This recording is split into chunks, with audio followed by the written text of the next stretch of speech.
সবাইকে আসসালামু আলাইকুম। আজ বানিয়ে দেখাবো টমেটো ভর্তা। এভাবে টমেটো ভর্তা বানালে খেতে অসাধারণ হয়। চলুন জেনে নিই খুবই মজার টমেটো ভর্তা বানানোর প্রস্তুত প্রণালী। টমেটো ভর্তা বানানোর জন্য এখানে আমি ৫-৬টা টমেটো খুব ভালো করে ধুয়ে ২ টুকরো করে কেটে নিয়েছি। টমেটোগুলোকে প্রথমে আমি ভেজে নিব। সেজন্য দিয়ে দিচ্ছি সামান্য একটু হলুদের গুঁড়া। এখানে আমি 1/2 চা চামচ হলুদের গুঁড়া দিলাম। এবার দিয়ে দিব স্বাদ অনুযায়ী লবণ। এবার হলুদ আর লবণটা খুব ভালো করে আমি টমেটোর সাথে মাখিয়ে নিব। হলুদটা ব্যবহার করার জন্য ভর্তার কালারটা অনেক সুন্দর আসবে।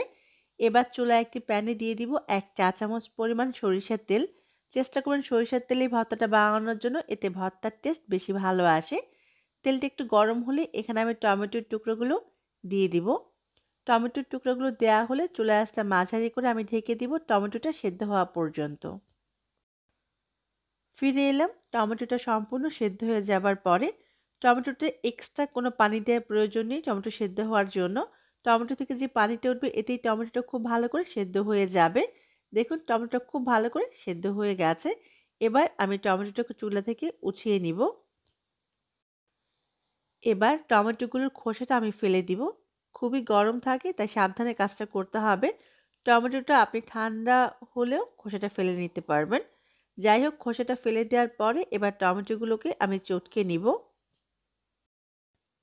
টমেটোটা খুব ভালো করে আমি চটকে নিয়েছি। এবার চলে যাব ভর্তা বানানোর জন্য। চুলায় একটি প্যানে দিয়ে দিচ্ছি ১ চা চামচ পরিমাণ সরিষার তেল। চেষ্টা করবেন সরিষার তেলই ভর্তাটা বানানোর জন্য, এতে টেস্ট বেশি ভালো আসবে। দিয়ে দিলাম শুকনা মরিচ। শুকনা মরিচগুলো ছোট, ছোট করে কেটে ব্যবহার করেছি। আর ঝালটা আপনি আপনার টেস্ট অনুযায়ী কমিয়ে বা বাড়িয়ে দিতে পারবেন। মরিচটা সামান্য একটু ভাজা হলে দিয়ে দিব রসুন কুচি ১ টেবিল চামচ পরিমাণ। এবার রসুনটাকে আমি সামান্য একটু ভেজে নিব। এই ভর্তায় রসুন ব্যবহার করলে ভর্তার টেস্ট অনেক ভালো আসে। রসুনটা একটু ভাজা হলে দিয়ে দিব পেঁয়াজ কুচি 1/2 কাপ পরিমাণ। এবার পেঁয়াজ আর রসুনটা একত্রে খুব ভালো করে একটু ভেজে নিব। এবার দিয়ে দিব স্বাদ অনুযায়ী লবণ। লবণটা বুঝে ব্যবহার করবেন কারণ টমেটো সিদ্ধর সময় কিন্তু লবণ ব্যবহার করেছিলাম।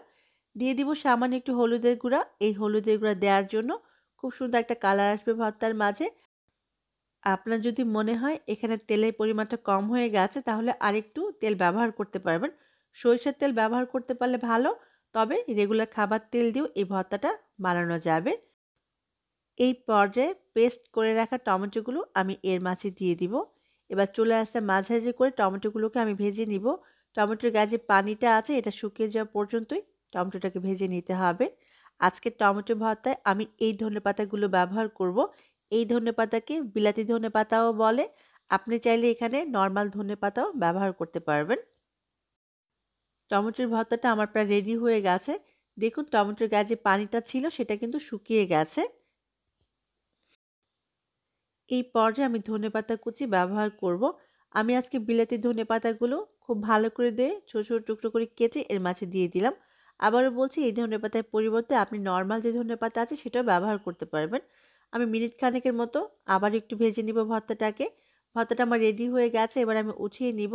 উঠিয়ে পরিবেশন করুন খুবই মজার টমেটো ভর্তা। অবশ্যই বাসায় বানাবেন আর আমার কমেন্ট বক্সে জানাবেন কেমন হলো। আবারও দেখা হবে। আল্লাহ হাফিজ।